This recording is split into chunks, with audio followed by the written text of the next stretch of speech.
Mario is stuck living in the past. It seems after purchasing a used time machine, Mario is forced to live out the same minute of his life alongside the alternate versions of himself. Sometimes Marios work together to achieve greatness, and other times they work together to achieve whatever this is. But with his wife stolen away and no end in sight, Mario must embark on his biggest waste of time yet.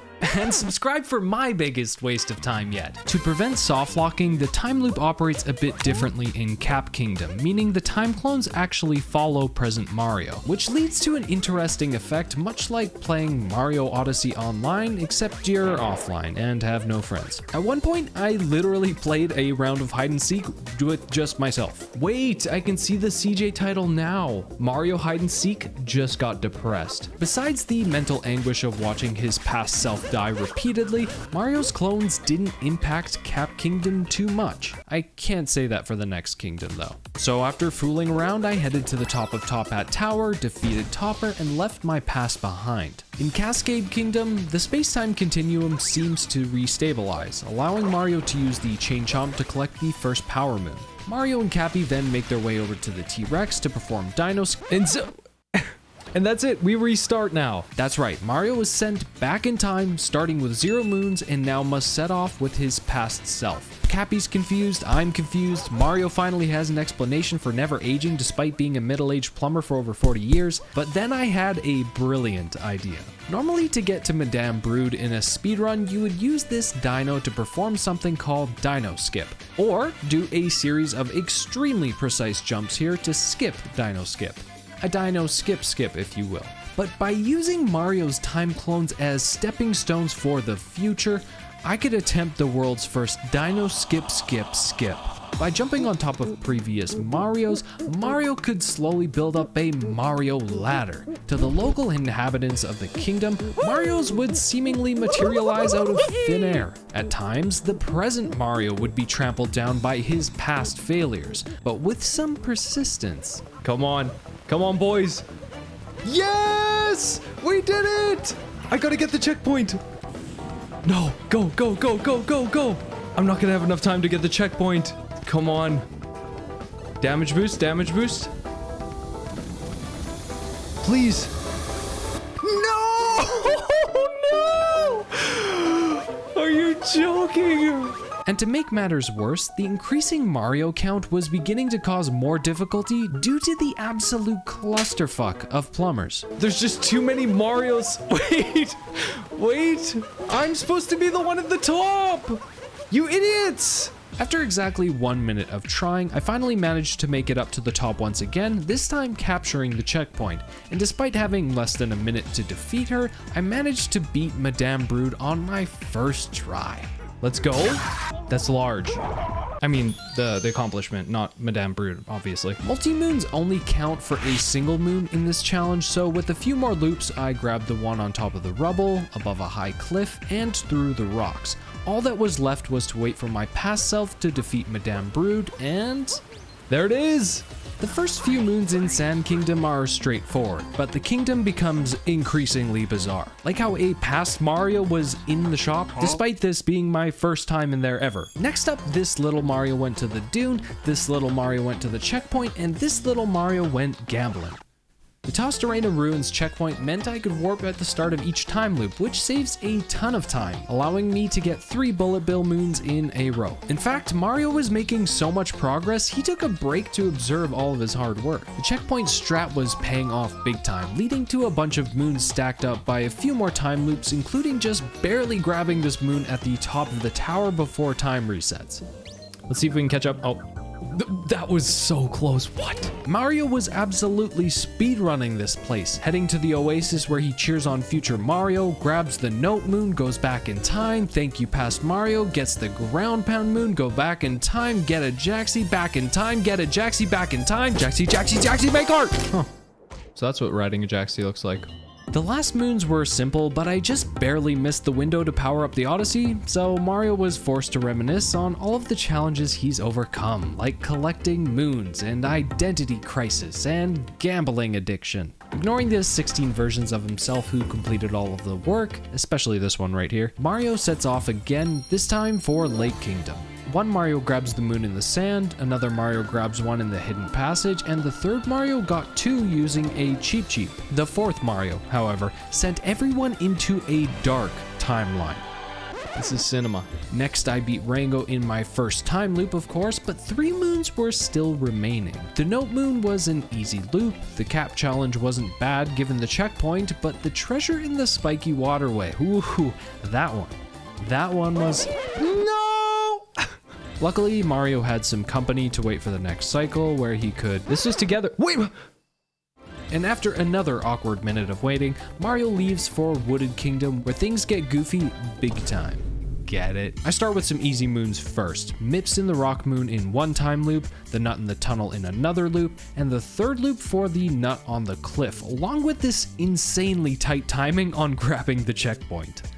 Oh, dude, what? That was just in time, oh my god. With the Iron Road entrance checkpoint, Mario could grab the Nut in the Red Maze and the Halfway Point checkpoint, and this really opens up the available moons. However, I ran into an issue where the story moon soft locked this P-switch, which meant I needed to learn how to make this trick jump. Normally, that would be a piece of cake. Try a few times, land it, done.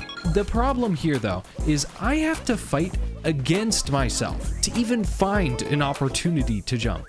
All the other Marios are tripping me out. I need to like reset the space-time continuum so there's space for me. Eventually, I made it to the Nut on the Crumbling Tower and then redid the jump one more time to finally get the Sky Garden Tower checkpoint. This meant I could battle Spewart and get the multi-moon, and if you play a lot of Mario Odyssey, you'll know that that was a massive mistake. Because advancing the story here gets rid of all of my checkpoints. You know, the things I just spent the entire time getting. So instead I do some gardening, power up at the charging station, and even grab another checkpoint, and from here I can Riz a Goomba. What the fuck am I playing right now? But now I was struggling to think of moons that were close enough to fast travel points. The Flooded Pipeway did have 2 more moons, but screw that because it's Carlo Armato time, and after breaking the targets, I just barely managed to...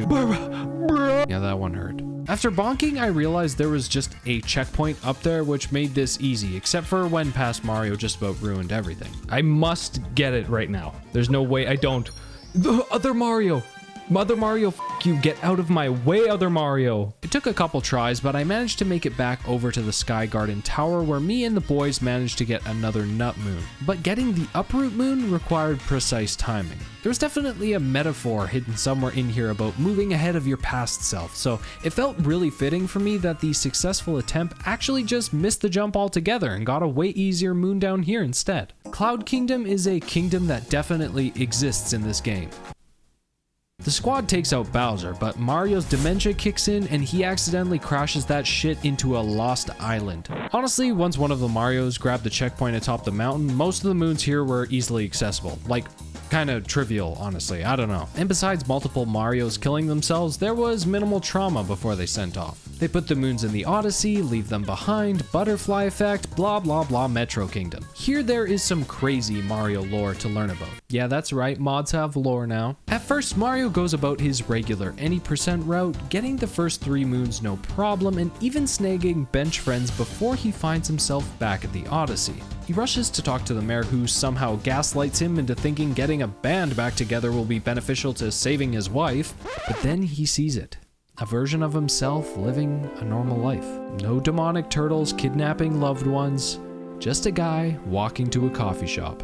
This left Mario with much to consider, but he didn't have time to stop, so he grabbed the moon in the scrap, got the bassist on board, and in another loop grabbed some moons around City Hall. After fast traveling to City Hall with his past clones though, Mario once again saw a version of himself he didn't recognize. Don't do it, Mario! Don't jump! No! Mario! To try and avoid becoming whatever that was, Mario rushes to collect a bunch of moons quickly, but the pressure had him seeking an escape. Surely one round of slots wouldn't hurt. But the time loop tried to stop him. It was becoming sentient, but so was Mario, and he couldn't be stopped. More Marios than ever descended on the city, with the newest one grabbing 2 moons in the crowded sub-area. Other Marios were mugging skip rope ladies for their possessions, and one Mario even decided to head off to the next area. And the next kingdom is way harder. with this mod. Snow Kingdom seemed like it would be easy peasy lemon squeezy, but it was in fact not easy peasy lemon squeezy. It was difficult lemon difficult. There's one small town with 4 sub areas, but for some godforsaken reason, no one put checkpoints in this icy hell. Sure, getting the Toad Moon, the Entrance Moon, and other basic moons around town weren't too bad. The only real issue was drawing attention to all of the Marios jumping to their death. However, the sub areas, those were a different story. On my 3rd attempt, I got lucky jumping off Mario midair into Shiveria, meaning I actually get control of Mario a few seconds early, getting me atop the blustery arch. The Goomba stack also took me 3 tries, cutting the time loop really close. The icicle barrier was the only easy one here, but it didn't make up for the insanity I would be driven to by the remaining moons. By now, every Mario was fighting their way into Shiveria, which only makes things harder as I try to get the moon behind the snowy mountain. In the hollow crevasse, I actually found the moon shards keep the moon completed after the time loop resets, which made this moon not too painful.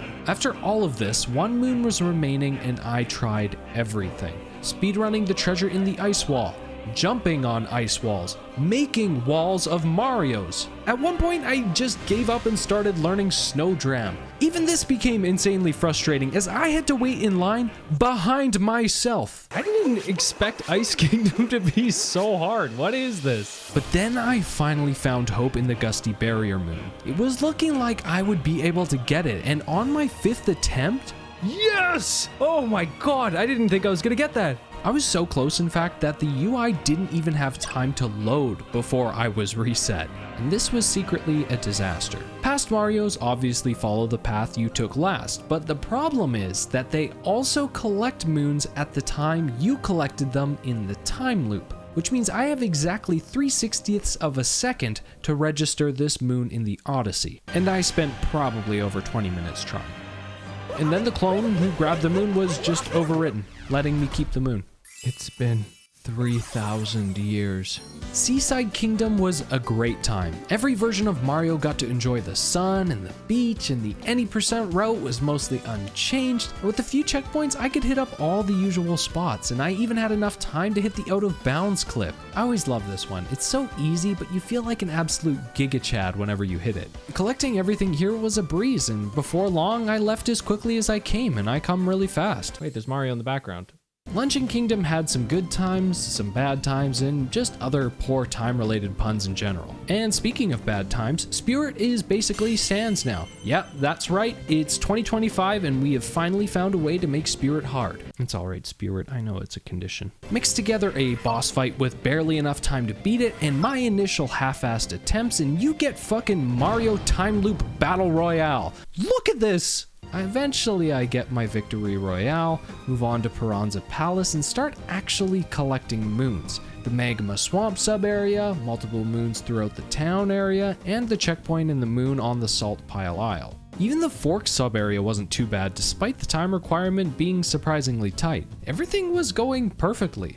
A little too perfectly. But don't worry, the next story moon will completely ruin that. After grabbing the moon under the cheese rocks with only a couple seconds to spare, I learned that the stage scenario doesn't advance until past Mario gets that moon. Although I didn't really know that at the time, so I tried my absolute hardest to leapfrog my way across. Oh! I almost landed on him! How did I not land on him? After constantly trying for like 15 minutes, the 16th Mario in the time loop got erased from existence, causing the moon to be eternally captured. Yeah, 16 clones is the limit here. This led to a new timeline where Marios could get a ton of moons that were remaining, and that includes the multi-moon. And after all that, I had only one remaining, which I got from the Cascading Magma sub-area. Ruined Kingdom was pretty much unchanged in this mod. Upon arriving, Mario discovered an ancient tribe worshipping a strange stake in the ground, he killed the local deity, and now he is their god. But by repeating a single minute over and over, Mario has finally reached the enemy gates, Bowser's Kingdom. Here he comes up with a cunning plan. Since the time loop allows him to continue while looping his past selves, he sought to not only eliminate Bowser, but his past self. Mario would stomp out his clones, condemn them to mundane labor, or even use them as a footstool for his achievements. he would let them get inches away from victory only to steal it away right in front of their face. But in his space-time induced mania, Bowser managed to escape him once more, leaving to the moon. But Mario was close behind, rushing to the wedding hall. Ever After Hill was absolutely no match for the Mario ladder, but inside the wedding hall was something peculiar. The other Marios were already there. There was hardly any time to consider this before Bowser posted up and Mario needed to kick his ass. But upon defeating his adversary, Mario noticed another Mario sharing in on the victory. Something was wrong. Mario then takes over Bowser's consciousness and proceeds to escape the crumbling cavern. How have I not seen this the whole time? This is something special. At the end of the cave, Bowser cracks open the cube the Mario tribe was worshipping and was finally free to marry his wife. However, upon landing on the moon's surface, present Mario discovered he was trapped inside of Bowser. "It's a not to me, Mario," he cries out, but it was too late. Mario was forced to watch his time loop clone steal his wife.